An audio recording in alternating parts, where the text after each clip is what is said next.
Gram ಗ್ರೀಂ ಗ್ರೌಂ ಸಹ ಗುರುವೇ ನಮಃ. ನಮಸ್ಕಾರ ಸ್ನೇಹಿತರೆ, welcome to VRL astro and Ayur 369 YouTube channel. ಇವತ್ತಿನ ವಿಡಿಯೋದಲ್ಲಿ ಧನಸ್ಸು ರಾಶಿ ಹಾಗೂ ಧನಸ್ಸು ಲಗ್ನದವರ 17 ರಹಸ್ಯ ಸಂಗತಿಗಳು ಮತ್ತು ಧನಸ್ಸು ರಾಶಿಯವರ ನೇಚರ್ ಹೇಗಿರುತ್ತೆ, ಅವರ ಪಾಸಿಟಿವ್ ಹಾಗೂ ನೆಗೆಟಿವ್ ಗುಣಗಳ ಬಗ್ಗೆ ತಿಳಿಸ್ಕೊಡ್ಲಿದ್ದೇನೆ. ಜೊತೆಗೆ ಧನಸ್ಸು ರಾಶಿಯ ಫ್ರೆಂಡ್ಲಿ ಸೈನ್ ಯಾವುದು, ಎನಿಮಿ ಸೈನ್ ಅಂದರೆ ಇವರಿಗೆ ಹೊಂದಾಣಿಕೆಯಾಗುವಂತಹ ರಾಶಿಗಳು ಯಾವ್ಯಾವುದು, ಹೊಂದಾಣಿಕೆಯಾಗದೇ ಇರುವಂತಹ ರಾಶಿಗಳು, ಅವರ ಗುಣಗಳ ಬಗ್ಗೆ, ಮತ್ತು ನಮಗೆ ಅವೇರ್ನೆಸ್ ಬಂದಾಗ ನಮ್ಮ ಪಾಸಿಟಿವ್ ಮತ್ತು ನೆಗೆಟಿವ್ ಗುಣಗಳ ಬಗ್ಗೆ ನಾವು ತಿಳ್ಕೊಂಡಾಗ ನಮ್ಮ ನೆಗೆಟಿವ್ ಗುಣಗಳನ್ನು ನಾವು ಆದಷ್ಟು ಕಡಿಮೆ ಮಾಡ್ಕೊಳ್ತಾ ಹೋಗೋದ್ರಿಂದ ನಮ್ಮ ಲೈಫಲ್ಲಿ ಬರುವಂತಹ ಪ್ರಾಬ್ಲಮ್ಸ್ನ ಸಹ ಕಡಿಮೆ ಮಾಡ್ಕೊಳ್ತಾ ಬರಬಹುದು. ನೀವು ಧನುರಾಶಿಯವರಾಗಿದ್ದರೆ ಅಥವಾ ನಿಮ್ಮ ಅಕ್ಕ ತಂಗಿ, ತಂದೆ ತಾಯಿ, ಫ್ರೆಂಡ್ಸು, ರಿಲೇಟಿವ್ಸು, ಹಸ್ಬೆಂಡು, ವೈಫು ಯಾರಾದರೂ ಧನಸ್ಸು ರಾಶಿಯವರಾಗೇ ಇರ್ತಾರೆ. ಅವರ ರಹಸ್ಯ ಗುಣಗಳು, ಅವರ ಸೀಕ್ರೆಟ್ ಗುಣಗಳ ಬಗ್ಗೆ ನೀವು ತಿಳಿದುಕೊಳ್ಬೇಕು ಅಂದರೆ ಈ ವಿಡಿಯೋವನ್ನು ಕೊನೆವರೆಗೂ ಸ್ಕಿಪ್ ಮಾಡದೆ ನೋಡಿ. ಬನ್ನಿ, ಮೊದಲನೇದಾಗಿ ರಾಶಿ ಚಕ್ರದಲ್ಲಿ 12 ರಾಶಿಗಳಲ್ಲಿ 9ನೇ ಮನೆಯಲ್ಲಿ ಧನುರಾಶಿ ಬರುತ್ತದೆ. 9ನೇ ಮನೆ ಅಂದರೆ ಧರ್ಮದ ಮನೆಯಾಗಿರುತ್ತೆ. ಈ ರಾಶಿಯ ಅಧಿಪತಿ ಗುರು ಆಗಿರ್ತಾರೆ. ಆದ್ದರಿಂದ ಧನಸ್ಸು ರಾಶಿಯವರು ಕಷ್ಟದಲ್ಲಿರುವವರಿಗೆ ದಾನ ಧರ್ಮ ಮಾಡುವಂತಹ ಗುಣವುಳ್ಳವರಾಗಿರ್ತಾರೆ, ಉದಾರಿ ಮನಸ್ಸಿನವರಾಗಿರ್ತಾರೆ. ಯಾರಾದರೂ ಕಡು ಬಡವರನ್ನು ನೋಡಿದರೆ ಅಯ್ಯೋ ಪಾಪ ಅನ್ನೋದು ಜಾಸ್ತಿ ಇವರು, ಮತ್ತು ಹೆಲ್ಪಿಂಗ್ ನೇಚರನ್ನು ಇವರಲ್ಲಿ ಕಾಣಬಹುದು. ಎರಡನೆಯದಾಗಿ ಧನಸ್ಸು ರಾಶಿಯ ಚಿಹ್ನೆ ಅಶ್ವಮಾನವನ ಚಿಹ್ನೆ ಆಗಿರುತ್ತೆ. ಅಂದರೆ ಅರ್ಧ ಭಾಗ ಮನುಷ್ಯನ ಚಿಹ್ನೆ, ಅರ್ಧ ಭಾಗ ಧನಸ್ಸನ್ನು ಹಿಡಿದು ಬಾಣವನ್ನು ಬಿಡುವಂತಹ ರೀತಿಯಲ್ಲಿ ಕಾಣಬಹುದು. ಆದ್ದರಿಂದ ಇವರು ಒಂದು ಸಲ ನಿರ್ಧಾರ ಮಾಡಿದ್ರೆ ಆ ನಿರ್ಧಾರವನ್ನು ಹಿಂದಕ್ಕೆ ತಗೊಳ್ಳೋ ಮಾತೇ ಇಲ್ಲ. ಹಠವಾದಿಗಳಾಗಿರ್ತಾರೆ, ತುಂಬ ಆಶಾವಾದಿಗಳಾಗಿರ್ತಾರೆ, ಮಹತ್ವಾಕಾಂಕ್ಷೆ ಇವರಲ್ಲಿ ಕಾಣಬಹುದು. ತುಂಬ ಸ್ಟ್ರೇಟ್ ಫಾರ್ವರ್ಡ್ ಆಗಿ ಸಹ ಮಾತನಾಡ್ತಾರೆ. ಬೆನ್ನ ಹಿಂದೆ ಯಾರ ಬಗ್ಗೆನೂ ಕೆಟ್ಟದಾಗಿ ಮಾತನಾಡುವವರಲ್ಲ ಇವರು. ಏಕ್ ಮಾರ್ ದೋ ತುಕಡ ಅಂತಾರಲ್ಲ, ಆ ರೀತಿ ಏನಕ್ಕೂ ಹೆದರ್ಕೊಳ್ಳಲ್ಲ, ಫೇಸ್ ಟು ಫೇಸ್ ಮಾತನಾಡುವವರಾಗಿರ್ತಾರೆ. ಮೂರನೇದಾಗಿ ಧನಸ್ಸು ರಾಶಿಯು ಅಗ್ನಿತತ್ವ ರಾಶಿ ಆದ್ರಿಂದ ಈ ರಾಶಿಯವರಿಗೆ ಬಹಳ ಬೇಗ ಕೋಪ ಬರುತ್ತೆ. ತುಂಬ ಕೋಪ ಮಾಡ್ಕೊಳ್ತಾರೆ. ಚೆನ್ನಾಗೇ ಇರ್ತಾರೆ, ಬಟ್ ಸಡನ್ನಾಗಿ ಇದ್ದಕ್ಕಿದ್ದಂಗೆ ಕೋಪ ಮಾಡ್ಕೊಳ್ತಾರೆ. ಅಗ್ನಿತತ್ವ ರಾಶಿಗಳಾದ ಮೇಷರಾಶಿ, ಸಿಂಹರಾಶಿ ಮತ್ತು ಧನುರಾಶಿಯವರಿಗೆ ಕೋಪ ಜಾಸ್ತಿ ಬರ್ತಾ ಇರುತ್ತೆ. ಆದ್ದರಿಂದ ಧನಸ್ಸು ರಾಶಿಯವರಿಗೆ ಬೆಂಕಿ ಥರ ಕೋಪ ಮಾಡ್ಕೊಳ್ತಾರೆ. ನಾಲ್ಕನೆಯದಾಗಿ ಧನಸ್ಸು ರಾಶಿಯ ಅಧಿಪತಿ ಗುರು. ಗುರು ಅಂದರೆ ಜ್ಞಾನಕಾರಕ ಅಂತ ಕರಿತೇವೆ. ಇವರು ತುಂಬ ಜ್ಞಾನವಂತರಾಗಿರ್ತಾರೆ. ಯಾವುದೇ ವಿಷಯ ಆದರೂ ಸಹ, ಯಾವುದೇ ಸಬ್ಜೆಕ್ಟ್ ಆದರೂ ಅರ್ಧಂಬರ್ಧ ಕಲಿಯೋದಕ್ಕೆ ಇಷ್ಟಪಡೋದಿಲ್ಲ. ಕಲಿತ ಮೇಲೆ ನೀಟಾಗಿ ಪೂರ್ತಿಯಾಗಿ ಕಲಿಬೇಕು, ಫಸ್ಟಿಂದ ಕಲಿಬೇಕು, ಅರ್ಧದಲ್ಲಿ ಕಲಿಯೋಕ್ಕೆ ಇಷ್ಟಪಡೋಲ್ಲ, ರೂಟಿಂದ ಕಲಿಯೋರಾಗಿರ್ತಾರೆ. ಇವರಿಗೆ ನಾಲೆಡ್ಜ್ ಎಕ್ಸಲೆಂಟ್ ಆಗಿರುತ್ತೆ. ಬುಕ್ಕಿಶ್ ನಾಲೆಡ್ಜ್ಗಿಂತ ಪ್ರಾಪಂಚಿಕ ಜ್ಞಾನವಂತರಾಗಿರ್ತಾರೆ. ಕೆಲವೊಬ್ರು ಹೇಳಬಹುದು, ಮೇಡಮ್ ನೀವು ಧನಸ್ಸು ರಾಶಿಯವರು ತುಂಬ ಜ್ಞಾನವಂತರು ಅಂತೀರಾ, ನಮ್ಮ ಮಕ್ಕಳು ಸರಿಯಾಗಿ ಓದ್ತಾ ಇಲ್ಲ ಅಂತ ಕ್ವಶನ್ ಕೇಳಬಹುದು. ಆದ್ದರಿಂದ ಪುಸ್ತಕದ ಜ್ಞಾನಕ್ಕಿಂತ ಪ್ರಾಪಂಚಿಕ ಜ್ಞಾನ, ಹೇಗೆ ಬದುಕಬೇಕು ಪ್ರಪಂಚದಲ್ಲಿ, ಹೇಗೆ ತಿಳ್ಕೊಳ್ಬೇಕು ಜನಗಳನ್ನು ಅನ್ನುವಂಥ ಜ್ಞಾನ ಇವರಲ್ಲಿ ತುಂಬ ಚೆನ್ನಾಗಿ ಕಾಣಬಹುದು. ತುಂಬ ಮಲ್ಟಿ ಟ್ಯಾಲೆಂಟೆಡ್ ಪರ್ಸನ್ ಆಗಿರ್ತಾರೆ ಧನಸ್ಸು ರಾಶಿಯವರು. ಐದನೆಯದಾಗಿ ಧನಸ್ಸು ರಾಶಿಯವರು ತಮ್ಮ ಫ್ಯಾಮಿಲಿಯವರನ್ನು, ತಮ್ಮ ಮಕ್ಕಳನ್ನು ಬಹಳ ಪ್ರೀತಿಸ್ತಾರೆ. ಆರನೇದಾಗಿ ಧನಸ್ಸು ರಾಶಿಯವರು ಫ್ರೀಡಮನ್ನು ಬಯಸ್ತಾರೆ. ತುಂಬ ಸ್ವತಂತ್ರ ಪ್ರಿಯರಾಗಿರ್ತಾರೆ. ಇವರು ಹಕ್ಕಿಯ ರೀತಿ ಸ್ವತಂತ್ರವಾಗಿ ಹಾರಾಡಬೇಕು, ಯಾರು ರಿಸ್ಟ್ರಿಕ್ಷನ್ ಮಾಡಬಾರ್ದು ನನ್ನ ಲೈಫಲ್ಲಿ, ತನ್ನದೇ ಆದ ಪ್ರಪಂಚದಲ್ಲಿ ಫ್ರೀಡಮನ್ನು ಬಯಸ್ತಾರೆ ಇವರು.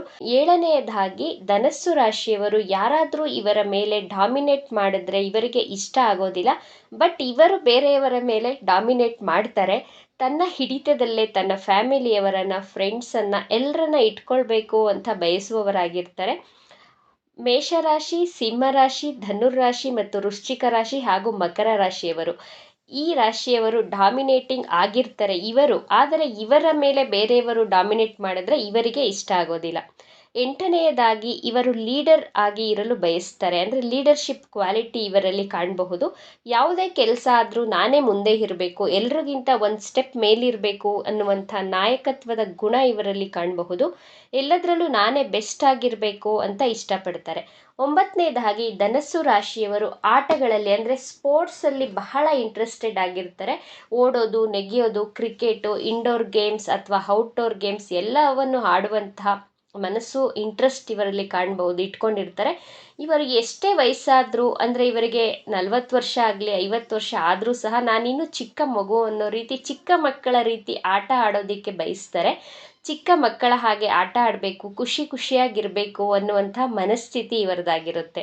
10ನೇದಾಗಿ ಧನಸ್ಸು ರಾಶಿಯವರು ಲವ್ ಲೈಫ್ ಅಥವಾ ಮ್ಯಾರೇಜ್ ಲೈಫ್ ಅವಶ್ಯಕವಾಗಿ ಖಂಡಿತವಾಗ್ಲೂ ಪ್ರಾಬ್ಲಮ್ಸ್ನ ಫೇಸ್ ಮಾಡ್ತಾರೆ, ತೊಂದರೆಗಳು ಇದ್ದೇ ಇರುತ್ತೆ. ಅಫ್ಕೋರ್ಸ್ ಇವರು ತನ್ನ ವೈಫ್ ಅಥವಾ ಹಸ್ಬೆಂಡ್ ಅಥವಾ ಮಕ್ಕಳನ್ನು ಬಹಳ ಪ್ರೀತಿಸ್ತಾರೆ. ಆದರೂ ಸಹ ಇವರು ತನ್ನ ಡ್ರೀಮ್ ಬಗ್ಗೆ ಸೀರಿಯಸ್ ಆಗಿರ್ತಾರೆ, ತುಂಬ ವರ್ಕೋಹಾಲಿಕ್ ಆಗಿರ್ತಾರೆ. ತನ್ನ ಜಾಬ್ ಕಡೆ, ತನ್ನ ಬಿಸ್ನೆಸ್ ಕಡೆ ಹೆಚ್ಚು ಫೋಕಸ್ ಮಾಡೋದ್ರಿಂದ ಇವರ ಮ್ಯಾರೇಜ್ ಲೈಫಲ್ಲಿ ಪ್ರಾಬ್ಲಮ್ಸ್ಗಳನ್ನ ಫೇಸ್ ಮಾಡ್ತಿರ್ತಾರೆ. 11ನೇದಾಗಿ ಧನಸ್ಸು ರಾಶಿಯವರಿಗೆ ಹಿಸ್ಟರಿ ಬಗ್ಗೆ ತಿಳಿದುಕೊಳ್ಳುವಂತಹ ಇಂಟ್ರೆಸ್ಟ್ ಇರುತ್ತೆ. ಹಳೆ ಕಾಲದ ಅಂದರೆ ಪ್ರಾಚೀನ ಕಾಲದ ವಸ್ತುಗಳು, ಆ ಸ್ಟೋರೀಸ್ನ, ಆ ಬುಕ್ಸ್ನ ಓದೋದಕ್ಕೆ ತುಂಬ ಆ ಡೀಪ್ ನಾಲೆಡ್ಜನ್ನ ಗೇನ್ ಮಾಡಬೇಕು ಅನ್ನುವಂತಹ ಹುಡುಕಾಟ, ಅಧ್ಯಯನವನ್ನು ಮಾಡ್ತಾ ಇರ್ತಾರೆ. ಆಧ್ಯಾತ್ಮಿಕತೆ, ಧಾರ್ಮಿಕತೆಗೆ ಸಂಬಂಧಿಸಿದಂತಹ ಸ್ಪಿರಿಚುವಲ್ ಬುಕ್ಸ್ನ ಓದುವಂತಹ ಇಂಟ್ರೆಸ್ಟೆಡ್ ಪರ್ಸನ್ ಆಗಿರ್ತಾರೆ ಇವರು. ಮತ್ತು ಆಚಾರ ವಿಚಾರಗಳನ್ನು ತುಂಬ ಗೌರವವನ್ನು ಕೊಡ್ತಾರೆ, ಆಚಾರ ವಿಚಾರಗಳಿಗೆ. 12ನೇದಾಗಿ ಧನಸ್ಸು ರಾಶಿಯ ಅಧಿಪತಿ ಗುರು ಆಗಿರೋದ್ರಿಂದ ಈ ರಾಶಿಯವರು ಬಹಳ ಮೆಚ್ಯೂರ್ಡ್ ಆಗಿ ಮಾತನಾಡುವವರಾಗಿರ್ತಾರೆ.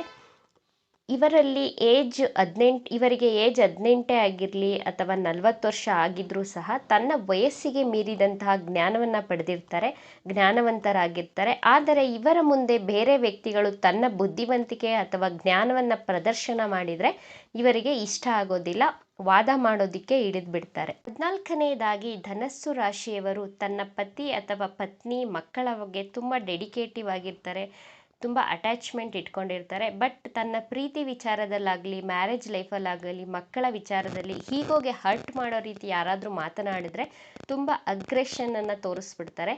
ನೀವು ಕಂಟ್ರೋಲ್ ಮಾಡೋದಕ್ಕೂ ಸಾಧ್ಯ ಆಗೋದಿಲ್ಲ. ಏಕೆಂದರೆ ಧನಸ್ಸು ರಾಶಿಯಿಂದ ಪಂಚಮ ಸ್ಥಾನ ಮೇಷರಾಶಿ ಬರುತ್ತೆ. ಮೇಷರಾಶಿ ಅಧಿಪತಿ ಮಂಗಳ ಗ್ರಹ. ಮಂಗಳ ಅಂದರೆ ಅಗ್ರೆಷನ್ಗೆ ಕಾರಕ ಗ್ರಹ ಅಂತ ಕರಿತೀವಿ.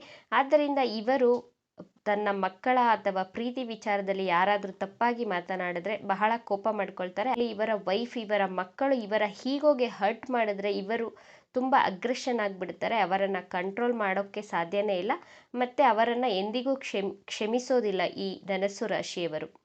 15ನೇದಾಗಿ ಧನಸ್ಸು ರಾಶಿಯವರಿಗೆ ಟ್ರಾವೆಲಿಂಗ್ ಅಂದರೆ ಬಹಳ ಇಷ್ಟಪಡ್ತಾರೆ. ಟ್ರಿಪ್ ಹೋಗಬೇಕು ಅನ್ನುವ ಮನಸ್ಸಿರುತ್ತೆ. ತನ್ನ ಜನ್ಮಸ್ಥಳದಿಂದ ದೂರದಲ್ಲಿ ಟ್ರಾವೆಲ್ ಮಾಡಬೇಕು ಅಂದರೆ ಫಾರಿನ್ ಟ್ರಾವೆಲ್ಗೆ ಹೋಗುವಂತಹ ಮನಸ್ಸಿರುತ್ತೆ. ತನ್ನ ಫ್ರೆಂಡ್ಸ್ ಜೊತೆ ಟೈಮ್ ಸ್ಪೆಂಡ್ ಮಾಡಬೇಕು, ಫ್ರೆಂಡ್ಸ್ ಜೊತೆ ಟ್ರಾವೆಲ್ ಮಾಡಬೇಕು, ಎಂಜಾಯ್ ಮಾಡಬೇಕು ಲೈಫ್ನ ಅಂತ ಇಷ್ಟಪಡ್ತಾರೆ. ಪಕ್ಷಿಯ ರೀತಿ ಸ್ವಚ್ಛಂದವಾಗಿ ಹಾರಾಡಬೇಕು, ಪ್ರಪಂಚ ಪರ್ಯಟನೆಯನ್ನು ಸುತ್ತಬೇಕು ಅನ್ನುವಂಥ ಮನಸ್ಸುಳ್ಳವರಾಗಿರ್ತಾರೆ ಧನಸ್ಸು ರಾಶಿಯವರು. 16ನೇದಾಗಿ ಧನಸ್ಸು ರಾಶಿಯವರಿಗೆ ತನ್ನ 29ರಿಂದ 30ನೇ ವಯಸ್ಸಿನಲ್ಲಿ ತನ್ನ ಲೈಫಲ್ಲಿ, ಜಾಬಲ್ಲಿ ಎಲ್ಲದರಲ್ಲೂ ಸಕ್ಸಸ್ಸನ್ನು, ಗ್ರೋತನ್ನು ಕಾಣ್ತಾ ಹೋಗ್ತಾರೆ. ಹಾರ್ಡ್ ವರ್ಕ್ ಮತ್ತು ಸ್ಟ್ರಗಲಿಂಗ್ ಇಂದನೇ ಇವರಿಗೆ ಸಕ್ಸಸ್ ಸಿಗಲು ಸಾಧ್ಯ. ಬಟ್ ಡಿಸಿಷನ್ ಮೇಕಿಂಗ್ ಅಂತ ಬಂದಾಗ ತುಂಬ ಕನ್ಫ್ಯೂಷನ್ ಆಗಿಬಿಡ್ತಾರೆ. ಏಕೆಂದರೆ ಧನಸ್ಸು ರಾಶಿ ದ್ವಿಸ್ವಭಾವ ರಾಶಿ. ಆದ್ದರಿಂದ ಇವರಿಗೆ ಯಾವುದೇ ಒಂದು ಮೇಜರ್ ಡಿಸಿಷನ್ ಅಥವಾ ತೀರ್ಮಾನವನ್ನು ತಗೊಳ್ಳೋ ಸಂದರ್ಭ ಬಂದರೆ ತುಂಬ ಒದ್ದಾಡ್ಬಿಡ್ತಾರೆ, ಕಷ್ಟಪಡ್ತಾರೆ. 17ನೇದಾಗಿ ಇವರಿಗೆ ಹೊಂದಾಣಿಕೆಯಾಗುವಂಥ ಫ್ರೆಂಡ್ಲಿ ಸೈನ್ ಅಂದರೆ ಫ್ರೆಂಡ್ಲಿ ರಾಶಿಗಳು ಯಾವುದು ಅಂತ ನೋಡೋದಾದರೆ ಮೇಷರಾಶಿ, ಕರ್ಕಾಟಕ ರಾಶಿ, ಸಿಂಹ ರಾಶಿ, ವೃಶ್ಚಿಕ ರಾಶಿ, ಮೀನರಾಶಿ. ಇವರ ಜೊತೆ ತುಂಬ ಚೆನ್ನಾಗಿ ಅಟ್ಯಾಚ್ಮೆಂಟು, ಬಾಂಡಿಂಗು, ಇವರ ಥಾಟ್ ಪ್ರಾಸೆಸ್, ಅವರ ಥಾಟ್ ಪ್ರಾಸೆಸ್ ಎಲ್ಲ ಚೆನ್ನಾಗಿ ಹೊಂದಾಣಿಕೆಯಾಗಿ ಮ್ಯಾಚ್ ಆಗೋದ್ರಿಂದ ತುಂಬ ಚೆನ್ನಾಗಿರುತ್ತೆ. ಯಾವ ರಾಶಿಯವರ ಜೊತೆ ಶತ್ರುತ್ವ ಅಂದರೆ ಮ್ಯಾಚ್ ಆಗದೇ ಇರುವಂತಹ ಸೈನ್ ಯಾವುದು ಅಂತ ನೋಡೋದಾದರೆ ವೃಷಭ ರಾಶಿ, ಕನ್ಯಾ ರಾಶಿ, ತುಲಾ ರಾಶಿ, ಮಕರ ರಾಶಿ. ಇವರ ಜೊತೆ ಅಷ್ಟು ಚೆನ್ನಾಗಿ ಬಾಂಡಿಂಗು ಮತ್ತು ಥಾಟ್ ಪ್ರಾಸೆಸ್ ಮ್ಯಾಚ್ ಆಗೋದಿಲ್ಲ, ಹೊಂದಾಣಿಕೆ ಸ್ವಲ್ಪ ಕಷ್ಟಕರವಾಗಿರುತ್ತೆ. ಇವಿಷ್ಟು ಧನಸ್ಸು ರಾಶಿಯವರ 17 ರಹಸ್ಯ ಗುಣಗಳಾಗಿತ್ತು. ಈ ವಿಡಿಯೋ ನಿಮಗೆ ಇಷ್ಟ ಆಗಿದೆ ಅಂತ ಭಾವಿಸ್ತೇನೆ. ಇಷ್ಟ ಆಗಿದ್ದರೆ ನಮ್ಮ ಚಾನಲನ್ನು ತಪ್ಪದೇ ಸಬ್ಸ್ಕ್ರೈಬ್ ಮಾಡ್ಕೊಳ್ಳಿ, ಒಂದು ಲೈಕ್ ಕೊಡೋದಕ್ಕೆ ಮರಿಬೇಡಿ. ಈ ವಿಡಿಯೋವನ್ನು ನಿಮ್ಮ ಫ್ರೆಂಡ್ಸ್ ಆ್ಯಂಡ್ ಫ್ಯಾಮಿಲಿ ಗ್ರೂಪಲ್ಲಿ ಹೆಚ್ಚು ಶೇರ್ ಮಾಡಿ. ನಿಮ್ಮ ಅಭಿಪ್ರಾಯಗಳನ್ನು ತಪ್ಪದೇ ಕಮೆಂಟ್ ಮಾಡಿ. Thank you friends.